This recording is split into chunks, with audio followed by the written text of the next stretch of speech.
Hello, welcome back dear student, Aadhaar classes YouTube channel. आज हम लोग बात करने वाले हैं कोऑर्डिनेट ज्योमेट्री का बहुत ही अच्छा चैप्टर सर्कल। क्लियर है प्यारे बच्चों? सर्कल जो है बहुत ही इंपॉर्टेंट चैप्टर है और लगभग ये जेईई मेन में एक क्वेश्चन तो इसका कन्फर्म ही रहता है और एक क्वेश्चन लगभग जेईई एडवांस में। तो इसको आप लोग जितने अच्छे से पढ़ेंगे उतने अच्छे से मार्क गेन कर पाएंगे और बहुत ही आसान होता है। जो कोऑर्डिनेट ज्योमेट्री है प्रॉपर, ये पूरा आपका 30% सिलेबस कवर करता है जेईई मेन का, या जेईई एडवांस हो या जेईई मेन। तो कहने का मतलब ये हुआ कि अगर हम लोग कोऑर्डिनेट पोर्शन स्ट्रॉन्ग कर लेंगे तो लगभग 7 क्वेश्चन यानी 28 नंबर हमारा कंफर्म हो जाएगा। क्लियर है प्यारे बच्चों? तो 28 नंबर कंफर्म होने का मतलब ये है कि रैंक आपकी अच्छी खासी इंप्रूव हो जाएगी। इसीलिए नज़रें आप बोर्ड पे रखिए और ध्यान से पढ़ते रहिए इस सर्कल चैप्टर को। तो क्लियर है प्यारे बच्चों? चलिए स्टार्ट करते हैं। सर्कल क्या होता है उसको समझते हैं। सर्कल आप बचपन से पढ़ते आ रहे होगे, क्लास 9th में भी पढ़े होगे, 10th में भी पढ़े होगे, लेकिन वो सर्कल अलग था और ये सर्कल अलग है। क्लियर है? और सर्कल का मतलब समझते हैं कि बेसिकली सर्कल होता क्या है। ध्यान से समझना। It is a locus of a point. It is a locus of a point. Heading डाल लो भाई सब लोग, सर्कल। सर्कल क्या होता है sir? It is a locus of a point, locus of a point which moves। अब moving देखना भाई कैसे हो रहा है। which moves in such a way, in such a way, such that its distance from a fixed point is always constant. Is always क्या भाई? Constant. अब कहोगे सर ये बड़ा सा क्या लिख दिए, तो इसका मतलब कुछ नहीं है भाई। It is a locus of a point which moves in such a way such that it distance from a fix point is always constant. कहने का मतलब ये हुआ कि उस पॉइंट का लोकस हमें बताना है। उस पॉइंट का ये पी इस तरीके से मूव करेगा, ये पॉइंट जिसका डिस्टेंस एक फिक्स पॉइंट से हमेशा क्या होना चाहिए भाई? कांस्टेंट होना चाहिए। क्लियर है? कांस्टेंट होने का मतलब ये हुआ कि सर इसको हम लोग घुमाएंगे और इसको पूरा प्रॉपर घुमा देंगे। तो यहाँ पे एक तुम्हें सर्कल ट्रेस करता हुआ दिखेगा। क्लियर है? और तुम्हें ये पता है कि सर्कल जो होता है एक फिक्स पॉइंट से हमेशा कांस्टेंट डिस्टेंस पे होता है। अगर किसी को अब भी नहीं समझ में आ रहा हो तो आप लोगों को कुछ नहीं करना है, एक काम करना है कि एक आप डंडा ले लो। क्लियर है? और उसमें एक रस्सी बांध लो और उससे एक गाय को बांध दो। किसको भाई? गाय, काऊ को। और काऊ को बोलो, गाय को बोलो कि आप इस तरीके से मूव करिए कि आपकी रस्सी हमेशा टाइट होना चाहिए। क्लियर है? तो ध्यान से समझो, गाय इस तरीके से ऐसे ऐसे मूव करेगी कि वो एक सर्कल फॉर्म करेगी। क्लियर है? ध्यान रखना कि रस्सी को हमेशा क्या करना है भाई? टाइट रखना है। तो वो गाय का जो लोकस होगा, लोकस का मतलब यही होता है path trace by any object. Clear है? तो उस गाय का जो लोकस होगा वो क्या होगा भाई? एक सर्कल। क्लियर है? तो कहने का मतलब ये समझ में आया सर कि एक फिक्स पॉइंट से हमेशा कांस्टेंट डिस्टेंस पे होता है। जितने पॉइंट हैं इस पे, जितने पॉइंट हैं ध्यान समझना, ये सब एक फिक्स पॉइंट से हमेशा क्या होते हैं? कांस्टेंट डिस्टेंस पे होते हैं। अब जानने वाली बात ये है कि यहाँ पे इस फिक्स पॉइंट को बोला जाता है, ध्यान समझना भाई, सेंटर। क्या बोलते हैं? Centre of circle. इसका मतलब सर अब रात को 12 बजे भी कोई बोले तो बता दूंगा कि सेंटर क्या होता है? वो फिक्स पॉइंट जिसके अलोंग वो पॉइंट मूव कर रहा है। क्लियर है? और आपको जान के बहुत खुशी होगी कि ये जो फिक्स डिस्टेंस है उसको बोलते हैं radius of circle. Radius of circle. कहने का मतलब ये हुआ सर कि अब कोई पूछेगा रेडियस ऑफ सर्कल क्या होता है? रेडियस ऑफ सर्कल उस फिक्स पॉइंट से उस लोकस का, वो उस पॉइंट का लोकस जहां वो मूव कर रहा है, ये जो डिस्टेंस आती है हर एक पॉइंट का, वो किसके बराबर होता है भाई? कांस्टेंट होता है। और उसको बोलते हैं क्या? Radius of circle. Radius of circle. Clear है? तो इसका मतलब सर सर्कल समझ में आ गया कि सर्कल क्या होता है भाई? उस पॉइंट का लोकस होता है, इस तरीके से मूव करेगा कि उसका डिस्टेंस एक फिक्स पॉइंट से हमेशा क्या होगा? कांस्टेंट होगा। और आप बचपन से पढ़ते आ रहे होंगे कि ये जो टोटल डिस्टेंस ट्रेवल करता है, टोटल डिस्टेंस एक सर्कल में ये आता है, जिसको पेरीमीटर बोलते हैं, आता है 2 पाई r। कितना आता है भाई 2 पाई आर। आप बचपन से पढ़ते आ रहे हो, where r is a radius of the circle. और अगर छोटी सी बात है, इसको भी समझ लो कि अगर एरिया की बात किया जाए तो एरिया ऑफ सर्कल जो आता है वो आता है सर पाई आर स्क्वायर। क्या आता है भाई पाई आर स्क्वायर। तो एरिया भी आपको पता चल गया, डायमीटर पता चल गया और सर्कल पता चल गया कि सर्कल होता क्या है। It is a locus of a point which move such a way such that it distance from a fix point is always constant. Clear है प्यारे बच्चों? तो यहां तक अगर आपको समझ में आ गया है तो थोड़ा आगे बढ़ते हैं इक्वेशन ऑफ सर्कल के रूप में, ठीक है, और उसको समझते हैं। तो इसको लिख लो आप लोग स्क्रीन को पॉज करके, उसके बाद आगे बढ़ते हैं और समझते हैं कि सर्कल की इक्वेशन कैसे लिखेंगे। सर्कल की इक्वेशन कैसे लिखेंगे?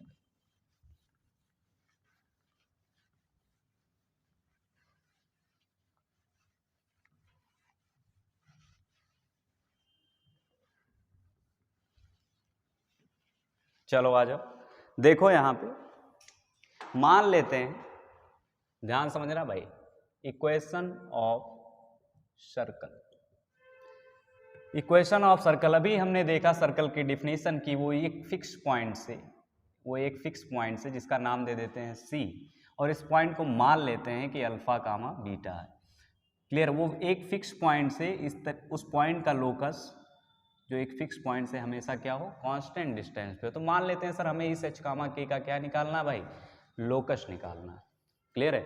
वो इस तरीके से निकालना है कि इसकी डिस्टेंस हमेशा क्या होनी चाहिए फिक्स। चलो उस फिक्स डिस्टेंस को मान लेते हैं आर। क्लियर है? अगर मान लेते हैं आर तो यहाँ पे एक चीज आप बता सकते हो कि सर डिस्टेंस फार्मूला हमें पता है। डिस्टेंस फार्मूला ये होता है सर कि एच माइनस अल्फा का होल स्क्वायर प्लस के माइनस बीटा का होल स्क्वायर का अंडर रूट, ये सर बराबर होगा आर के, जो फिक्स डिस्टेंस आपने माना है are.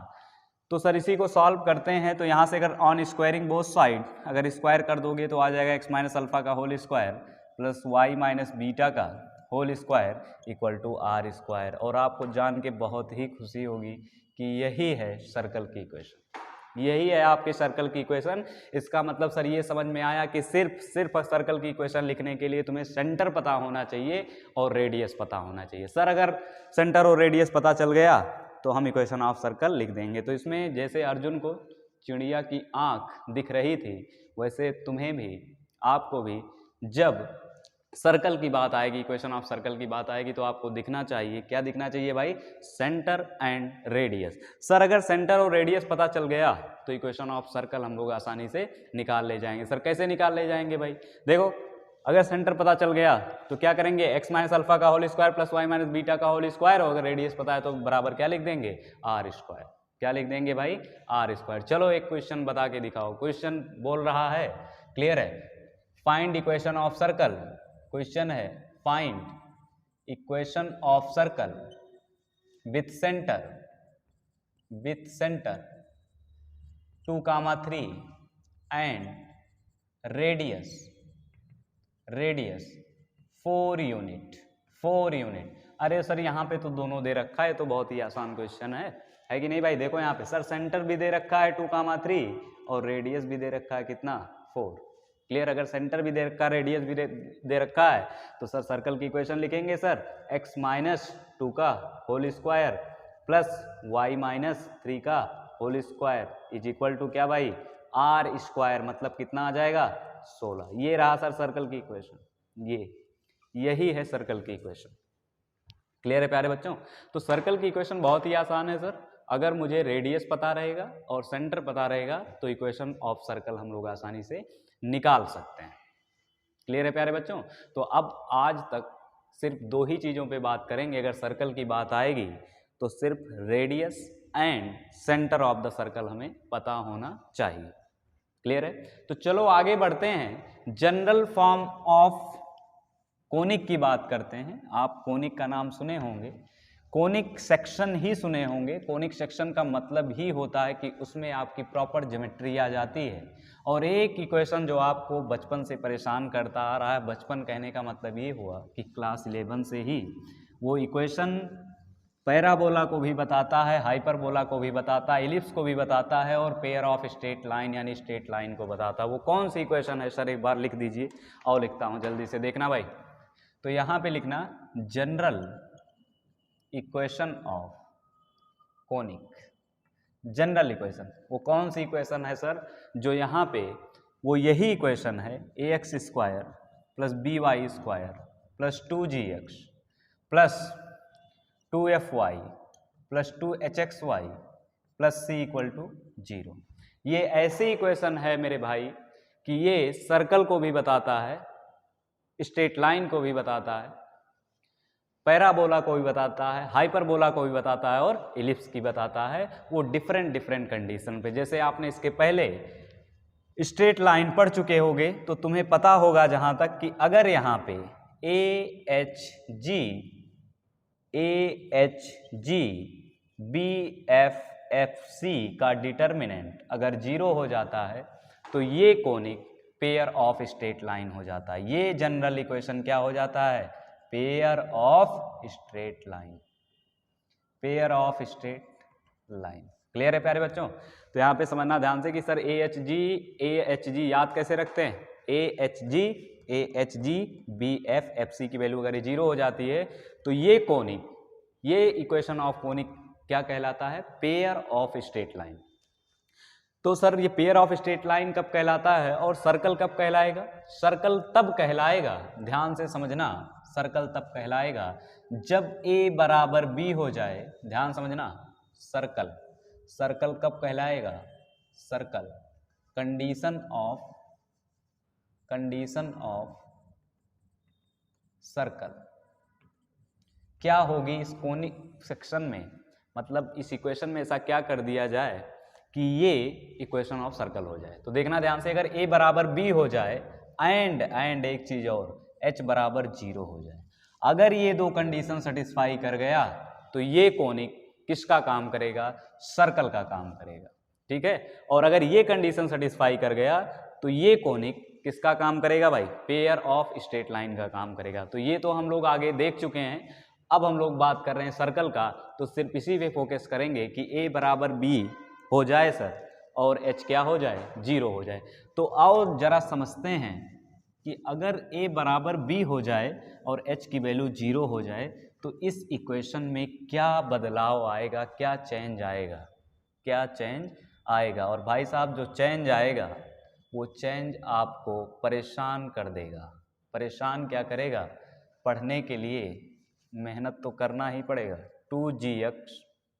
2gx plus c equal to 0, ax square plus by square plus 2fy plus 2hxy plus 2gx plus c equal to 0। आओ देखो यहाँ पे, अगर a बराबर b कर दिया जाए तो सर यहाँ से ax square plus by square, ax square plus b की वैल्यू भी ये रख सकते हो तुम, प्लस 2fy प्लस hxy की वैल्यू, सर h की वैल्यू अगर 0 रख देंगे तो आएगा 2gx plus c equal to 0।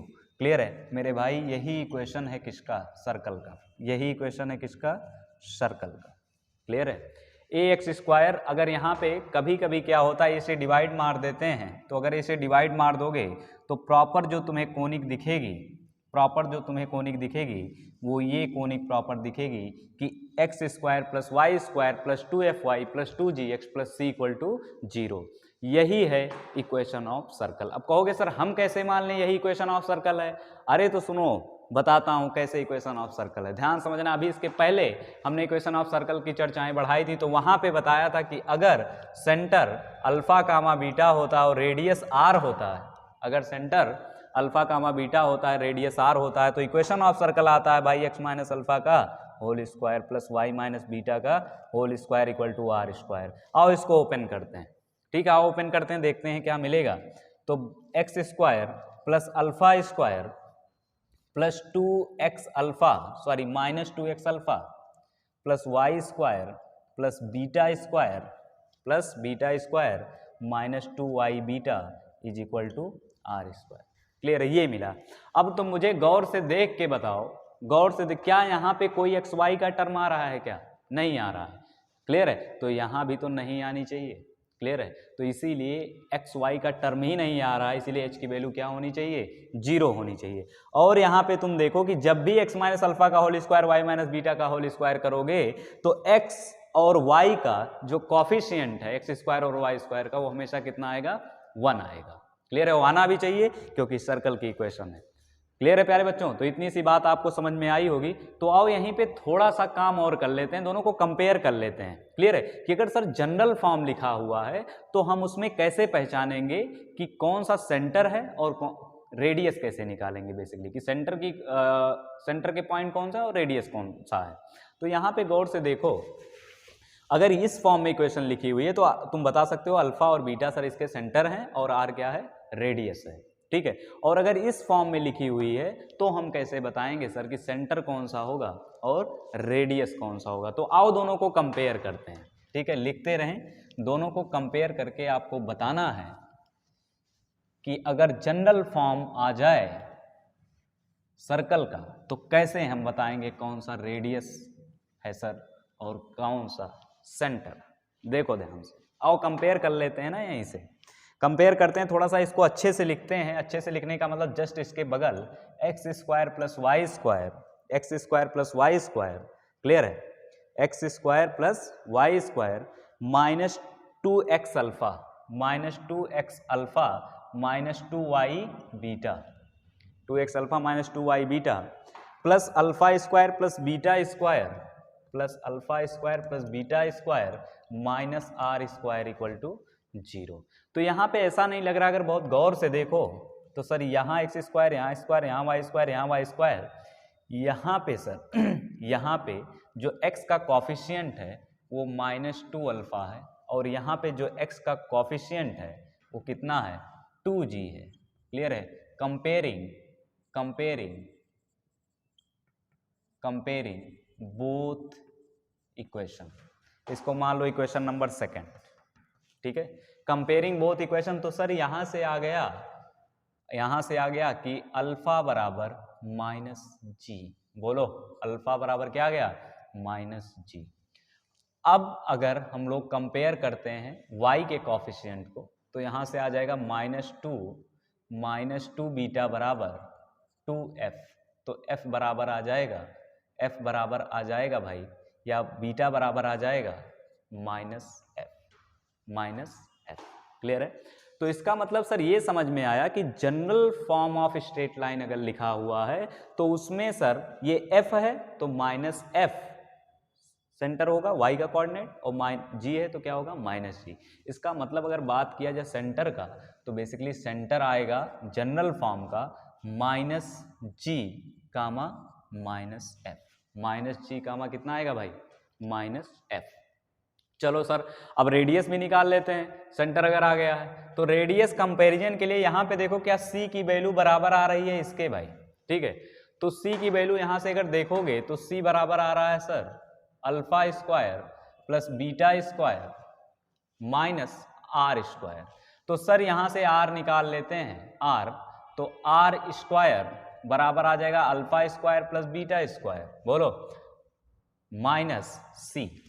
Clear है, तो यहाँ से r की वैल्यू आ जाएगी sir under root of alpha square plus beta square minus c। और सर हमने अभी निकाला है कि अल्फा माइनस g के बराबर होगा, बीटा माइनस f के बराबर होगा। तो यहाँ से रेडियस की वैल्यू आ जाएगी भाई, रेडियस की वैल्यू आ जाएगी g square plus f square minus c, ये आ जाएगा आपका radius, g square plus f square minus c. एक बार आओ पुनः समझते हैं भाई, दोबारा देखो ध्यान से, गौर से देखो कि सर जब हमने जनरल फॉर्म ऑफ सर्कल को इससे कंपेयर किया तो हमने ये देखा कि यहाँ पे अल्फा बराबर माइनस जी है और बीटा बराबर माइनस एफ है। अल्फा बराबर माइनस जी और बीटा बराबर माइनस एफ है, तो हमने बोल दिया कि सेंटर होगा sir minus g comma minus f, और अगर minus g comma minus f उसका सेंटर है तो रेडियस आ गया sir g square plus f square minus c. ये आपको हमेशा याद होना चाहिए, रात को 12 बजे भी याद होना चाहिए कि सर सेंटर होगा general form of equation of circle का minus g comma minus f, और जो रेडियस आएगा वो आएगा g square plus f square minus सी।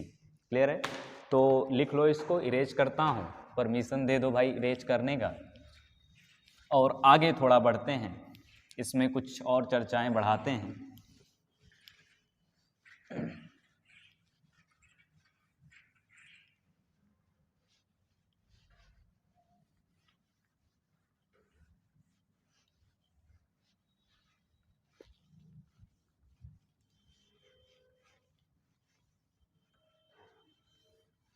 ध्यान से क्वेश्चंस करते रहें।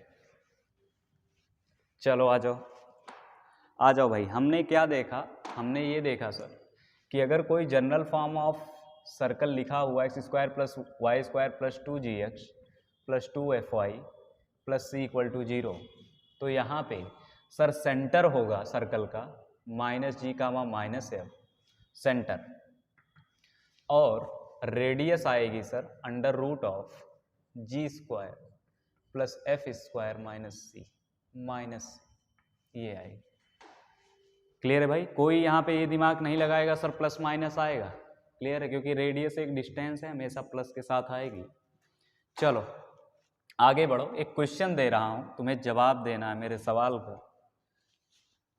एक क्वेश्चन दे रहा हूं, उसका जवाब दो।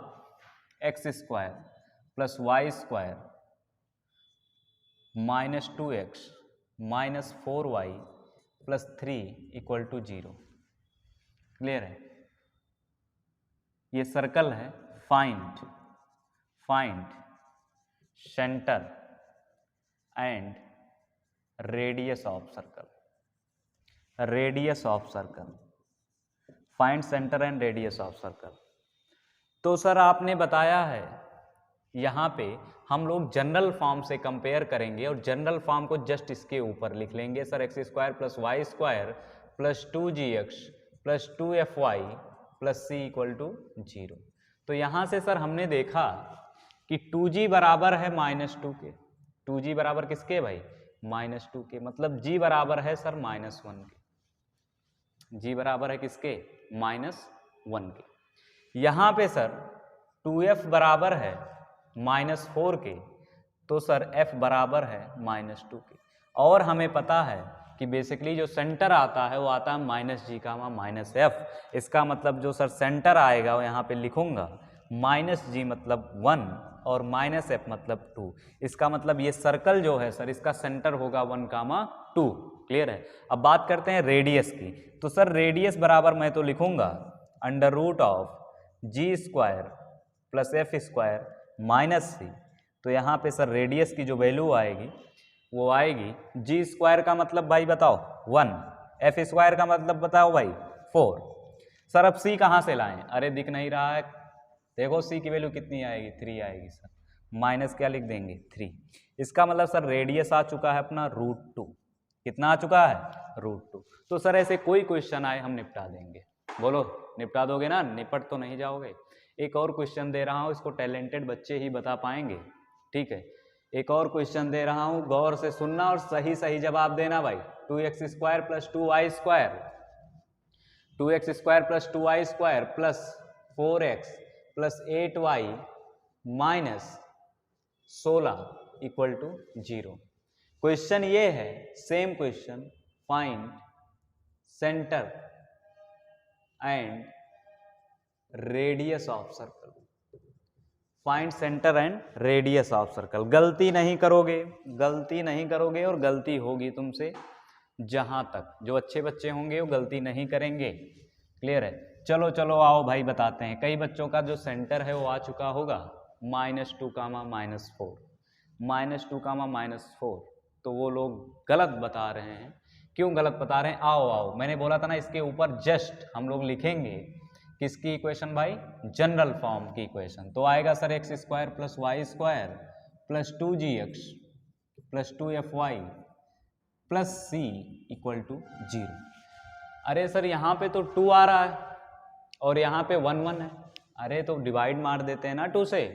हाँ सर, इसका मतलब ये हुआ कि यहाँ पे डिवाइड मारना पड़ेगा। तो आओ 2 से डिवाइड मार देते हैं। डिवाइड मारोगे तो तुम्हें दिखेगा क्या? यहीं डिवाइड मार दे रहा हूँ, ऑन डिवाइडिंग इक्वेशन बाई 2।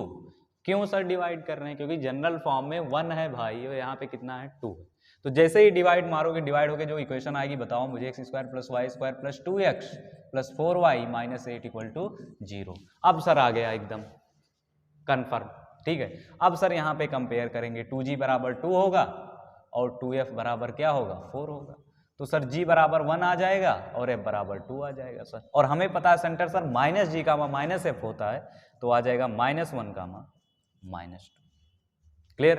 अब सर रही बात अगर रेडियस की, तो रेडियस भी निकाल देंगे सर, काहे परेशान है, g square plus f square minus c, तो रेडियस आ जाएगा सर यहाँ से 1 + 4, c की वैल्यू बता दो कितनी है -8, गलती नहीं करेंगे, c की वैल्यू -8 मतलब +8, तो 8 4 12 1 13 मतलब √13। बोलो क्लियर है भाई यहाँ अब तक। चलो अब तुम्हें यहाँ पे और ख़ास बातें बताता हूँ सर्कल में कि कौन सी चीज़ें इसके बाद हमें देखनी है।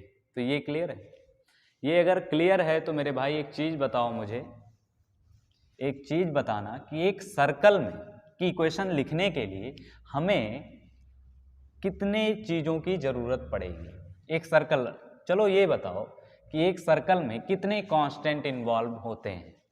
चलो सर्कल का छोड़ो, तुम तो ये बताओ कि एक लाइन में, किसी इक्वेशन ऑफ लाइन में कितने कांस्टेंट होते हैं। अब कहोगे सर ये काहे पूछ रहे हैं, ये इसलिए पूछ रहा हूं क्योंकि तुम्हें पता है कि जितने कांस्टेंट होंगे उतने ही इक्वेशन चाहिए मुझे उस कांस्टेंट को हटाने के लिए, उतने ही कांस्टेंट चाहिए उस उतने ही इक्वेशन चाहिए उस कांस्टेंट को हटाने के लिए। जैसे अगर मैं तुमसे बोलता हूं कि ax + by + c = 0, यही तो है sir general form of straight line. कितने कांस्टेंट इसमें इन्वॉल्व है, बिना हिचक के बच्चा बताता है sir 3, a b and c। तुम्हारी भी बात सही है, a b c 3 कांस्टेंट, लेकिन तुम्हें जान के बहुत दुख होगा कि इसमें सिर्फ 2 ही कांस्टेंट।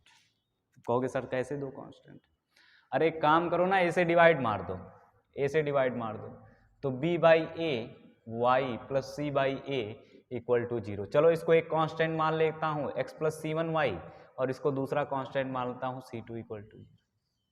यहाँ पर सिर्फ 2 ही कांस्टेंट हैं, c1 और c2। अब कहोगे सर कैसे 2, अरे तुम याद करो स्ट्रेट लाइन, जब स्ट्रेट लाइन की इक्वेशन लिखते हैं तो हमें सिर्फ 2 चीज़ों की ज़रूरत पड़ती है, स्लोप बता दो सर, y इंटरसेप्ट बता दो, सिर्फ 2 चीज, पॉइंट बता दो, स्लोप बता दो, या 2 पॉइंट फॉर्म।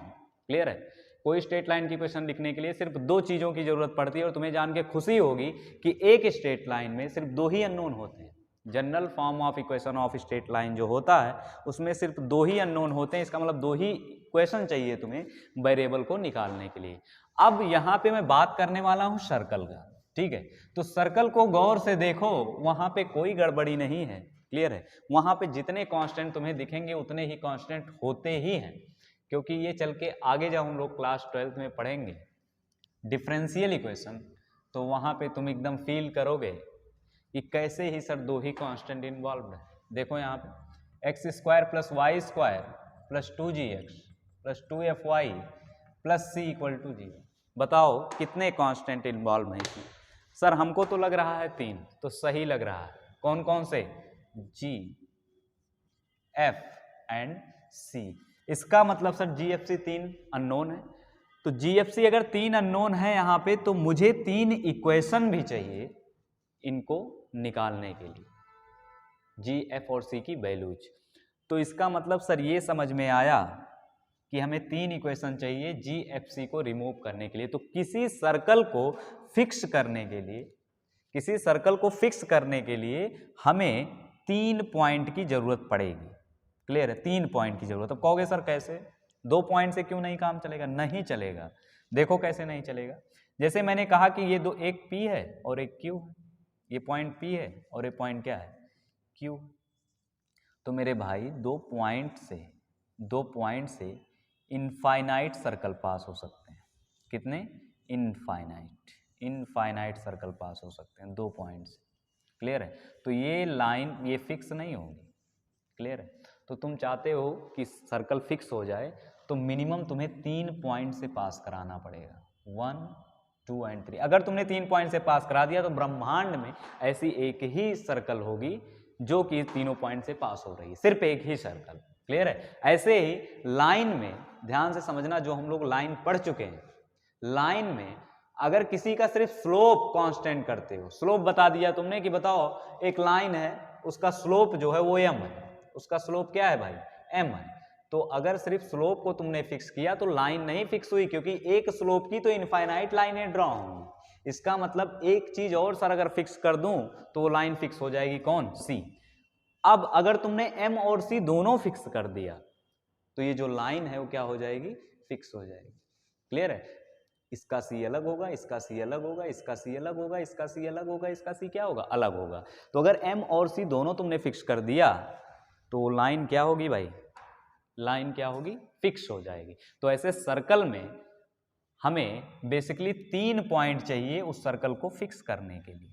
अब कहोगे सर कि अगर क्या 3 पॉइंट मिल जाए तो इक्वेशन ऑफ सर्कल लिख देंगे? बिल्कुल लिख देंगे। तो आगे हेडिंग यही है आपकी कि equation of circle passing through 3 point. अब कहोगे सर 2 पॉइंट क्यों नहीं?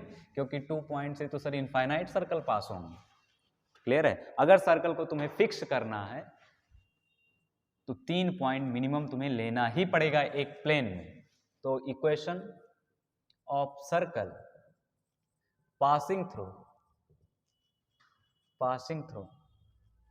3 पॉइंट। बोलो भाई 2 पॉइंट क्यों नहीं? इसको गौर से देखना, 3 पॉइंट। चलो मान लिया सर कि एक पॉइंट है x1 y1 और एक पॉइंट है x2 y2 और एक पॉइंट है x3 y3। पास कराओ सर, क्योंकि हमें पता है कि जो general form of equation of straight line है, इक्वेशन ऑफ सर्कल है सॉरी, वो है x square plus y square plus 2gx plus 2fy plus c equal to 0।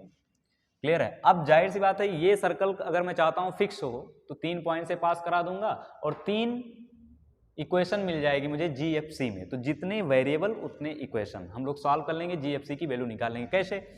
आओ पहले x1 y1 पुट करते हैं। तो x1 y1 पुट करोगे क्या आएगा, x1 का स्क्वायर प्लस y1 का square plus 2gx1 plus 2fy1 plus c equal to 0।